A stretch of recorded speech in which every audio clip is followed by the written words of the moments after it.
오늘 우리에게 허락하신 하나님 말씀은 출애굽기 2장 11절에서 25절까지의 말씀입니다. 출애굽기 2장 11절에서 25절까지의 말씀. 작아진 성경으로는 구약 83면이 됩니다.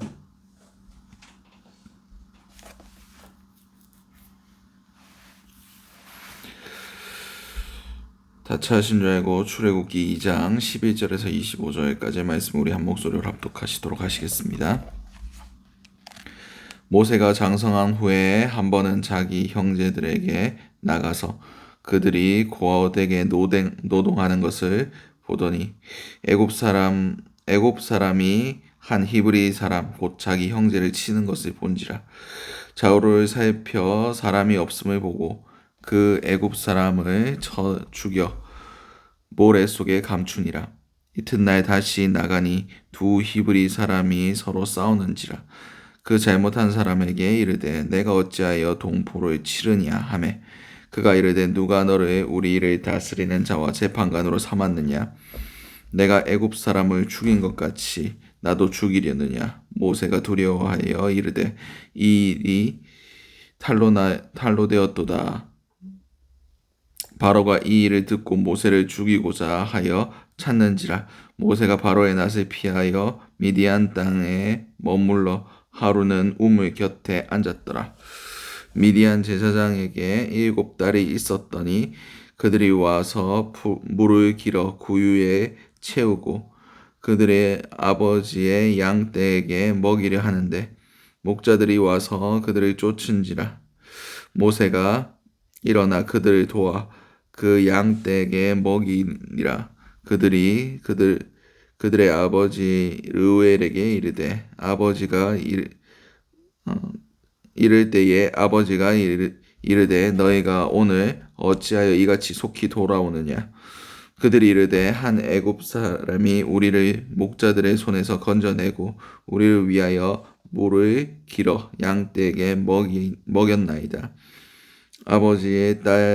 아버지가 딸들에게 이르되 그 사람이 어디 있느냐. 너희가 어찌하여 그 사람을 버려두고 왔느냐. 그를 청하여 음식을 대접하라 하였더라. 모세가 그와 동거하기를 기뻐하며 그가 그의 딸 십보라를 모세에게 주었더니 그가 아들을 낳아 모세가 그의 이름을 게르솜이라고 하여 이르되 내가 타국에서 나그네가 되었음이라 하였더라. 여러 해 후에 애굽 왕이 죽었고 이스라엘 자손은 고된 노동으로 말미암아 탄식하며 부르짖으니 그 고된 노동으로 말미암아 부르짖는 소리가 하나님께 상달된지라. 하나님이 그들의 고통 소리를 들으시고 하나님이 아브라함과 이삭과 야곱에게 세운 그 언약을 기억하사 하나님이 이스라엘 자손을 돌보셨고 하나님이 그들을 기억하셨더라. 아멘. 오늘 우리에게 허락하신 출애굽기 2장 11절에서 25절까지의 말씀해 가지고 오늘 하루를 살아가실 은혜를 함께 나누셨으면 좋겠습니다. 우리가 먼저 기도할 기도의 제목은 좌우만을 살피지 않게 하소서. 본문 11절에서 15절까지의 말씀입니다. 모세가 장성한 후에 한 번은 자기 형제들에게 나가서 그들이 고된 노동을 하는 것을 보더니 애굽 사람이 한 히브리 사람 곧 자기 형제를 치는 것을 본지라. 좌우를 살펴 사람이 없음을 보고 그 애굽 사람을 쳐 죽여 모래 속에 감추니라. 이튿날 다시 나가니 두 히브리 사람이 서로 싸우는지라. 그 잘못한 사람에게 이르되 내가 어찌하여 동포를 치느냐 하매 그가 이르되 누가 너를 우리 일을 다스리는 자와 재판관으로 삼았느냐. 내가 애굽 사람을 죽인 것 같이 나도 죽이려느냐. 모세가 두려워하여 이르되 일이 탈로 되었도다. 바로가 이 일을 듣고 모세를 죽이고자 하여 찾는지라. 모세가 바로의 낯을 피하여 미디안 땅에 머물며 하루는 우물 곁에 앉았더라. 아멘. 오늘 본문에서 이제 모세가 장성하였다라고 성경 기록하고 있습니다. 정황상 이제 40세 정도가 되었을 것이다라고 판단할 수 있습니다. 모세의 삶을 정확히 세 등분으로 나누면 그가 120년 동안 살면서 이 40년간은 애굽의 왕자로, 40년간은 목자로, 40년간은 이스라엘의 지도자로 살았던 것을 우리가 기억합니다. 그가 이제 40년 동안 애굽의 왕자로 살면서 그가 어머니에게 자신의 유모였던 그 어머니에게 히브리식 교육을 받았습니다. 그래서 자기가 히브리인이라는 정체성을 가지고 있었어요. 그래서 어떻게 해서 이제 자기가 자신의 위치에서 히브리 민족을 돌아볼 생각이 있었던 것 같습니다.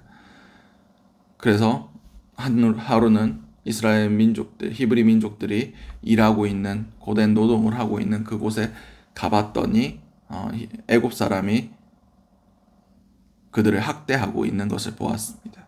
근데 그 가운데 그런 의협심, 불같은 성격이 올라와서 그 사람을 죽입니다. 그 사람을 죽였던 이유는 좌우를 살펴서 아무도 없었기 때문에 라고 성경은 기록하고 있습니다. 그렇습니다. 우리는 좌우를 살필 때에 범죄하기 쉽습니다. 다른 사람들이 없다고, 다른 사람들이 보지 않는다고 범죄를 저지르기가, 죄를 범하기가 너무 쉬운 존재들입니다. 근데 이게 감춰졌나요? 감춰지지 않았습니다. 그와 같습니다. 이와 상반된 사건이 하나 있죠. 요셉의 사건입니다. 요셉이 이제 그 보디발의 집에 종으로 팔리고 그의 총애를 얻고 그가 집의 모든 것들을 관리하고 있을 때 그 보디발의 아내가 요셉을 유혹합니다. 그 보디발의 아내는 너와 나밖에 없다. 아무도 없다. 우리가 그 죄를 범해도 너와 나만 아무 말 안 하면 죄가 되지 않는다. 그런 식으로 이야기를 했어요. 근데 요셉은 뭐라고 얘기합니까? 내가 어떻게 하여 하나님 앞에 득죄하겠느냐 하면서 그 자리를 피합니다.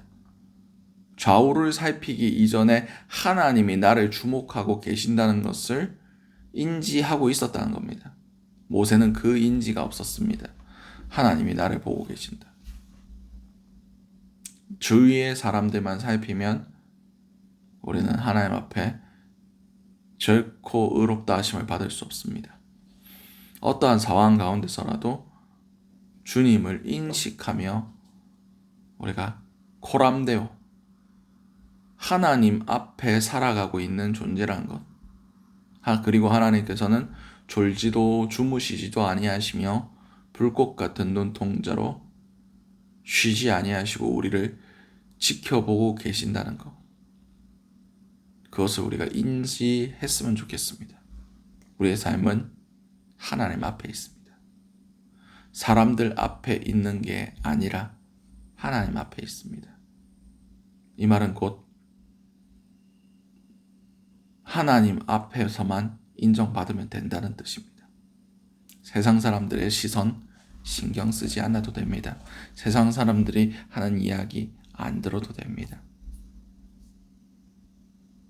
세상 사람들이 어리석다고 비난해도 손가락질해도 주님만 알아주시면 되는 겁니다. 왜냐하면 주님은 우리를 가장 잘 아시는 분이시기 때문입니다. 모든 순간 가운데 우리를 지켜보고 계시는 분이십니다. 오늘 하루를 살아가실 때 세상을 좌우를 살피지 아니하고 하나님만 보시는 저와 여러분들 될 수 있으시기 바랍니다. 하나님만 신경 쓰시는 저와 여러분들 될 수 있으시기 바랍니다. 여러분 통해서 하나님 앞에서 복된 하루 살아가시는 저와 여러분들 될 수 있으시기 바랍니다. 두 번째 기도 제목은 어려움 당한 사람을 돌아보게 하소서. 본문 16절에서 22절까지의 말씀입니다. 미디안 제사장에게 7딸이 있었더니 그들이 와서 물을 길어 구유에 채우고 그들의 아버지의 양떼에게 먹이려 하는데 목자들이 와서 그들을 쫓은지라 모세가 일어나 그들을 도와 그 양떼에게 먹이니라. 그들이 그들의 아버지 르우엘에게 이를 때에 아버지가 이르되 너희가 오늘은 어찌하여 이같이 속히 돌아오느냐.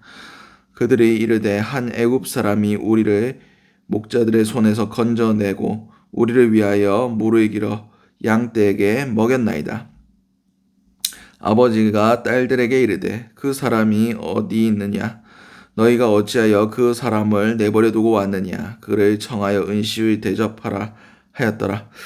모세가 그와 동거하기를 기뻐하며 그가 그 딸 십보라를 모세에게 주었더니 그가 아들을 낳음에 모세가 그 이름을 게르솜이라 하여 이르되 내가 타국에서 낳은 애가 되었음이라 하였더라. 아멘. 모세가 이제 우물가에 앉아 있었습니다. 얼마나 초라한 모습이었겠습니까? 뭔가 이제 도망자의 신분으로 그렇게 도망하여 나올 때 뭔가를 챙겨 나왔겠습니까? 그냥 입은 것 그대로 아무것도 못 챙기고 정신없이 도망했을 겁니다. 그래서 우물가의 곁에 앉아 있었는데 거기에 이 미디안 제사장의 딸들이 양떼를 몰고 오고 있었습니다. 당시에 그 광야 지역에는 우물이 어마어마하게 중요한 거였습니다. 이 우물을 놓고도 전쟁을 치르고 그렇게 굉장히 중요한 의미가 있었던 곳이었습니다. 그 우물에 양을 먹이려고 하고 있는데 나중에 온 목자들이 새치기를 하고 그 우물을 빼앗으려고 하는 가운데 모세가 일어나서 그 여인들을 편을 들기 시작합니다. 모세가 지금 누구를 그렇게 보살펴 줄 수 있는 상황이 아니지 않습니까? 하나님께서 모세를 이런 성품을 가지도록 다 계획해 놓으신 것 같아요. 그래서 하나님께서 모세를 택하신 것이 아닐까라고 오늘 새벽에 묵상해 보았습니다. 소외된 자들을 향한, 고통당하는 자들을 향한 마음이 모세에게 있었기 때문에 하나님께서 그 마음을 하나님께서 주신 마음이겠죠. 이스라엘 민족을 향한 그 마음으로 만들어 주시고 그가 이스라엘의 지도자로 설 수 있게 하셨던 것 같습니다. 그렇듯 모세는 고통받는 자들, 억압당하는 자들, 그들을 향한 마음이 있었어요. 성경에서도 예수님께서 분명히 말씀하셨습니다. 너희 중에 지극히 작은 자 하나에게 한 것이 곧 나에게 한 것이다. 너희 중에 지극히 작은 자 하나에게 하지 않은 것이 곧 나에게 하지 않은 것이다. 라고 말씀하셨습니다. 그렇습니다. 예수 그리스도를 우리 마음속에 모신 자들은 그 작은 자들을 향한 마음이 반드시 존재해야 합니다. 왜냐하면 그 마음이 예수님의 마음이기 때문입니다. 오늘 하루 살아가실 때 내 것만 바라보지 않게 하시고 가난하고 소외된 자들을 돌아볼 수 있는 그런 은혜들이 있었으면 좋겠습니다. 예수님의 마음으로 주께 하듯 그렇게 그들을 섬길 때에 그 모든 것들이 주님 앞에 쌓인다는 것, 주께서 기억하시고 그것에 대해서 갚아주신다는 것을 기억하신 저와 여러분들 될 수 있으시기 바랍니다.